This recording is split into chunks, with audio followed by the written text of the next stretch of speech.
হচ্ছি ধর্মের প্রচারক, ঠিক কিনা বলেন? এদেশের ওলামায়ে কেরামের বয়ানের মাধ্যমে বাংলার লক্ষ লক্ষ যুবক আজকে দ্বীনের পথে। কোরআনের গণজোয়ার শুরু হয়েছে, সিনেমা হলগুলো বন্ধ হয়ে গেছে, যাত্রার মঞ্চে আগুন লেগেছে, অশ্লীল শিল্পীদের ভাত নাই। এ কারণে সব নাস্তিক মুরতাদ এতদিন পরে আমাদের বিরুদ্ধে লেগেছে। লাগো কোনো লাভ নাই, খোদার কসম করে বলি লাগো কোনো লাভ নাই। একটা উলামায়ে দেওবন্দের সন্তান বেঁচে থাকতে ইসলামের কোনো ক্ষতি আমরা হতে দেব না, দেব না।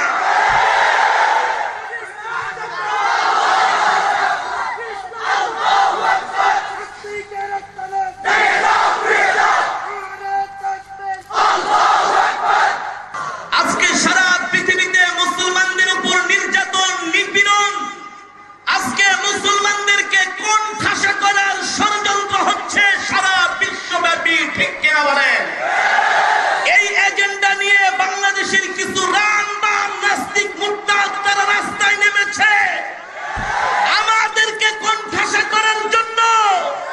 তারা ইতিহাস জানে না, যাদের কাছে আল্লাহর কোরআন আছে পৃথিবীর জমিনে তাদেরকে কোন ঠাসা করার মতো শক্তি পৃথিবীর জমিনে কারণে, জোরে বলেন, আছে।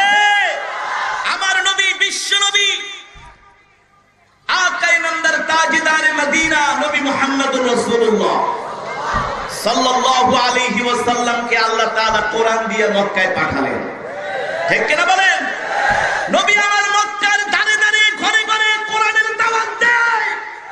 আমার নবীকে মক্কার কাফেরেরা ভণ্ড বলে, প্রতারক বলে, মিথ্যাবাদী বলে, নাউজুবিল্লাহ বলেন। আরো জোরে নাউজুবিল্লাহ বলেন। এই যুবক, তোমাদের কাছে আমি প্রশ্ন করতে চাই, নবীজি সাল্লাল্লাহু আলাইহি সাল্লামকে যারা ভণ্ড, প্রতারক, মিথ্যাবাদী বলে সাব্যস্ত করত, ওই আবু জেহেলের গোষ্ঠীরা এখনো বাংলার জমিনে আছে, সারা পৃথিবীতে আছে। আছে কি আছে না? আলেমদেরকে ধর্ম ব্যবসায়ী বলে গালি দেওয়া হয়, হয় কি হয় না? আলেমরা ধর্ম ব্যবসায়ী নয়, আলেমরা হচ্ছে দ্বীনের ধারক বাহক। যারা আলেমদের ধর্ম ব্যবসায়ী বলে গালি দেয় মূলত তারাই হচ্ছে ধর্ম ব্যবসায়ী। আমরা হচ্ছি ধর্মের প্রচারক, ঠিক কিনা বলেন? এদেশের ওলামায়ে কেরামের বয়ানের মাধ্যমে বাংলার লক্ষ লক্ষ যুবক আজকে দ্বীনের পথে। কোরআনের গণজোয়ার শুরু হয়েছে, সিনেমা হলগুলো বন্ধ হয়ে গেছে, যাত্রার মঞ্চে আগুন লেগেছে, অশ্লীল শিল্পীদের ভাত নাই। এ কারণে সব নাস্তিক মুরতাদ এতদিন পরে আমাদের বিরুদ্ধে লেগেছে। লাগো কোনো লাভ নাই, খোদার কসম করে বলি লাগো কোনো লাভ নাই। একটা উলামায়ে দেওবন্দের সন্তান বেঁচে থাকতে ইসলামের কোনো ক্ষতি আমরা হতে দেব না, দেব না।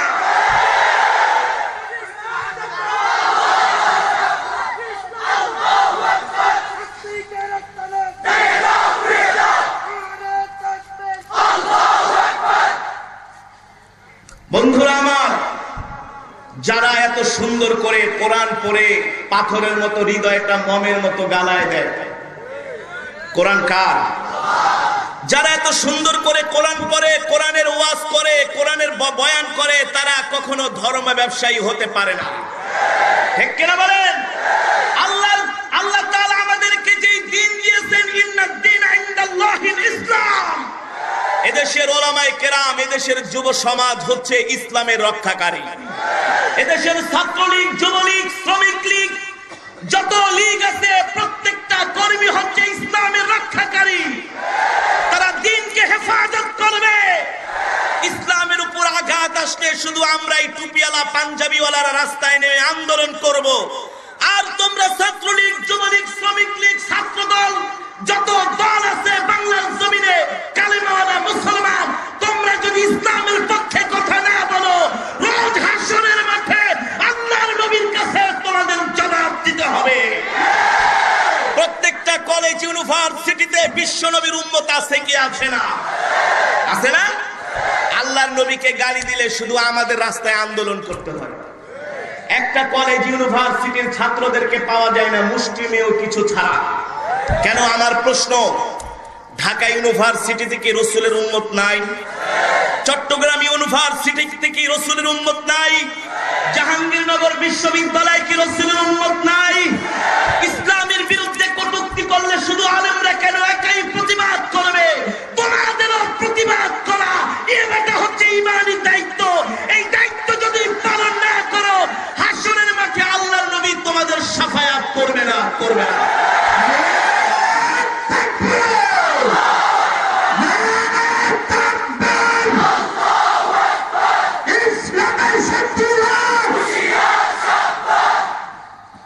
সম্মানিত সুধী, তোমরা তো ইসলামের পক্ষে আন্দোলন করোই না। আমরা আন্দোলন করি, আমাদেরকে বললো তোমরা প্রতিহত করবা। কথাটা মনে রেখো। এই বুকে হাত দিয়ে বলছি, এই বুকের ভিতরে 30 পারা কোরআন আছে। আল্লাহ যে মেধা দিয়েছিলেন, যে যোগ্যতা দিয়েছিলেন, জেনারেল লাইনে পড়াশোনা করলে অনেক বড় ডাক্তার ইঞ্জিনিয়ার হতে পারতাম, এটা কোনো ব্যাপারই ছিল না।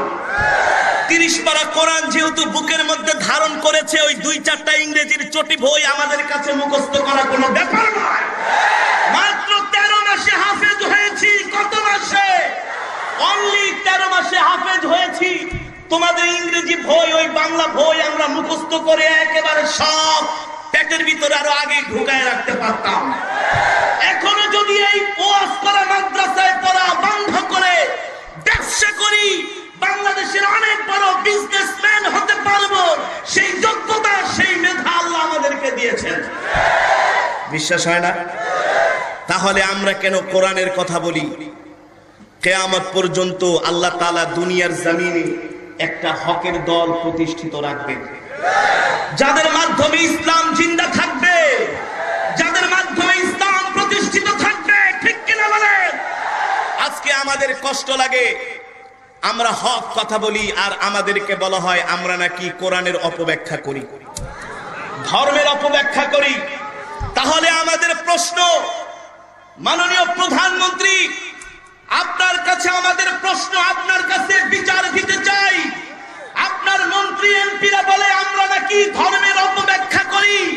আমি চ্যালেঞ্জ করলাম, এদেশের উলামায়ে দেওবন্দ যদি ধর্মের অপব্যাখ্যা করে, তাহলে ধর্মের সঠিক ব্যাখ্যাটা কারা করে? জাতির সামনে তাদেরকে উপস্থিত করেন। ঠিক কিনা বলে?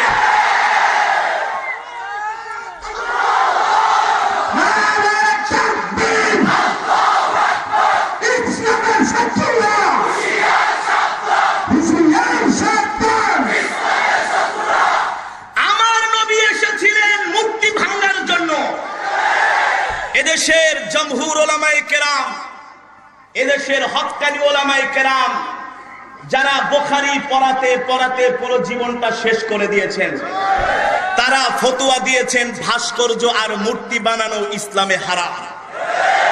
একদম আবুল ফজল ফয়েজীর মতো নামদারি আলেম, এই মুনাফিকগুলো আল্লাহর নবীর জামানায় ছিল, সাহাবায়ে কেরামের জামানায় ছিল। এতদিন মনে করেছিলাম আবুল ফজল ফয়েজীর এখন আর নাই, কিন্তু ভাস্কর্য এই শুনিয়া দেখলাম না, আবুল ফজল ফয়েজীর বংশধর এখনো আছে। তাদের নাম হচ্ছে হক্কানি আলেম সমাজ। এই তোমরা প্রেস ক্লাবে সংবাদ সম্মেলন করে তোমরা ভাস্কর্যকে জায়েজ ফতোয়া দিয়েছো, তোমাদের সাথে 50 লক্ষ টাকার চ্যালেঞ্জ দিলাম। আল্লামা মামুনুল হক সাবো তোমাদের সাথে চ্যালেঞ্জ দিয়েছে। আমি দায়িত্ব নিয়ে বললাম, তোমরা যদি ভাস্কর্যকে হারাম নয়, এটাকে যদি জায়েজ করতে পারো, তাহলে হাতের মধ্যে চুরি করব, চুরি। আর জায়েজ যদি করতে না পারো, তাহলে তোমাদের গলায় জুতার মালা পরানো হবে। ঠিক কিনা বলেন?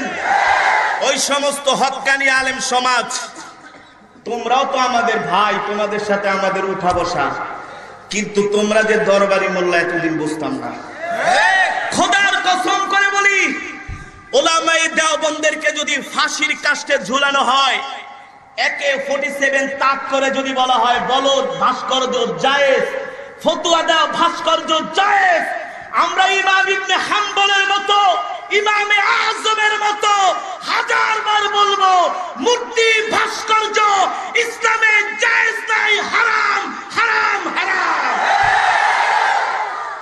জায়েজ করার কোন সুযোগ আছে? জোরে বলেন। ওই সমস্ত হক্কানি আলেম সমাজ নাম দিছো, তোমাদের পেটের ভিতরে জিলাপি ছাড়া আর কিছুই নাই। পারলে আল্লামা মামুনুল হক সাহেবের সাথে চ্যালেঞ্জ করো। আমি তো চ্যালেঞ্জ করে বললাম, একটা গ্রুপের নাম দেখেছি আশেকিনে আউলিয়া, কি? আর ওই যে জিয়াউল হাসান, যেটা এক আয়াতে 36টা ভুল করছে, ওটা তো এখন মাপ টাপ চাই আগে ভাগছে। জানে এদেশের ওলামায়ে দেওবন্দের সাথে কখনো চ্যালেঞ্জে পারা যাবে না, ওটা ভাগছে, ওটা আর কোনোদিন পর্দার সামনে আসবে না, কোন মিডিয়ার সামনে আসবে না যদি লজ্জা থাকে। তারপরে দেখলাম আশেকিনে আউলিয়া, এটির কোনোদিন আমরা দেখি নাই। এগুলার একজনের মাঝেও কোনো কোরআন হাদিসের কোনো জ্ঞান নাই। আজকে দেখলাম হক্কানি আলেম সমাজ, হক্কানি আলেম সমাজ। আপনারা যারা সাংবাদিক সম্মেলন করে ভাস্কর্য মূর্তিকে জায়েজ করার ফতোয়া দিয়েছেন, আপনাদের আল্লামা মামুনুল হক সাহেবের একটা পশমের যোগ্যতাও আপনাদের নাই। আছে আছে? নাই নাই নাই, ঠিক কিনা বলেন? সুতরাং আমাদের কথা হচ্ছে, আমরা বঙ্গবন্ধুকে ভালোবাসি, বাসি কি বাসি না? আমরা বঙ্গবন্ধুর জন্য দোয়া করি, আমরা প্রধানমন্ত্রীর জন্য দোয়া করি। এদেশের সরকার যদি 100 বছর ক্ষমতায় থাকে আমাদের কোনো আফসোস নাই, 200 বছর থাকেন, 300 বছর থাকেন, আমরা আপনাদেরকে সমর্থন দিব। কিন্তু ইসলামের বিরুদ্ধে গেলে আমরা কখনো সমর্থন দিব না। এটা কোন দলের বিরুদ্ধেও নয়, দলের পক্ষেও নয়, আমরা হচ্ছি কোরআনের পক্ষে। এদেশের ছাত্রলীগের ভাইয়েরা আমাদের ভাই, বাংলাদেশে যত মাহফিল হয় ছাত্রলীগের ভাইয়েরাই করায়, করায় কি করে না? এদেশের যত মাহফিল হয় আওয়ামী লীগের ভাইয়েরাই তাদের পকেটের টাকা খরচ করে পড়া করায়, ঠিক কিনা বলেন? তারা কোরআনকে ভালোবাসে, দ্বীনকে ভালোবাসে। দোষ তাদের না, দোষ হচ্ছে দরবারি মোল্লাদের, তারা তাদেরকে মিসগাইড করতেছে, ঠিক কিনা বলেন? এ কারণে আমরা বলবো, ভাই আমাদের দেশ একটি শান্তির দেশ, এই শান্তিময় পরিস্থিতি থেকে কেউ অশান্তি করার চেষ্টা করবেন না। আমরা উলামায়ে কেরাম শান্তির পক্ষে। কিসের পক্ষে? কেন এবার শান্তির পক্ষে থাকবো না? আল্লাহ রাব্বুল আলামিন বিশ্ব নবীর উপর যে কোরআনে মাজিদ অবতীর্ণ করেছেন, সেই কোরআন থেকে আমি আপনাদের সামনে তেলাওয়াত করেছি। আল্লাহ রাব্বুল আলামিন সেই কোরআনের মধ্যে বলেছেন, وَنُنَزِّلُ مِنَ الْقُرْآنِ مَا هُوَ شِفَاءٌ وَرَحْمَةٌ لِّلْمُؤْمِنِينَ وَلَا يَزِيدُ الظَّالِمِينَ إِلَّا خَسَارًا। আল্লাহু আকবার। আল্লাহ রাব্বুল আলামিন বলেন, ও নবী, আমি আল্লাহ তাআলা আপনার উপর যে কোরআন অবতীর্ণ করেছি, আপনি এই কোরআন দিয়া মুসলমানদেরকে চিকিৎসা করেন, কাফেরদেরকে চিকিৎসা করেন। যাদের ঈমান দুর্বল, যারা গুনার কাজ করে, গুনাহ থেকে বেঁচে থাকতে পারে না, যাদের কাছে নামাজ ভালো লাগে না, রোজা ভালো লাগে না, দ্বীন ইসলাম ভালো লাগে না, এই কোরআন দিয়া তাদেরকে চিকিৎসা করেন। এই কোরআনের চিকিৎসা দ্বারা তারা ভালো হয়ে যাবে এবং আল্লাহর পেয়ারা বান্দায় পরিণত হবে, ঠিক কিনা বলে? আল্লাহর নবী মক্কার কাফেরদেরকে কোরআন দিয়া চিকিৎসা করেছিলেন, ঠিক কিনা বলেন? আবু জেহেলের কপালে হেদায়াত ছিল না, এ কারণে আবু জেহেল হেদায়াত পায় নাই। কিন্তু আল্লাহ তাআলা হযরত ওমরের কপালে হেদায়াত রেখেছেন। হযরত ওমর কালেমা পড়ে মুসলমান হয়েছে। শুধু কালেমা পড়ে মুসলমান হয় নাই, হযরত ওমরকে আল্লাহ তাআলা এত মর্যাদা দান করেছেন, দুনিয়ার জমিন থেকে হযরত ওমর জাহান্নামের সুসংবাদ পেয়েছেন। তাহলে আপনাদের কাছে আমার প্রশ্ন, হযরত ওমর আল্লাহর কোরআনকে গ্রহণ করে সম্মানিত হয়েছেন, আর আবু জেহেল আল্লাহর কোরআনকে ছেড়ে দেওয়ার কারণে অপমানিত হয়েছেন, ঠিক কিনা বলেন?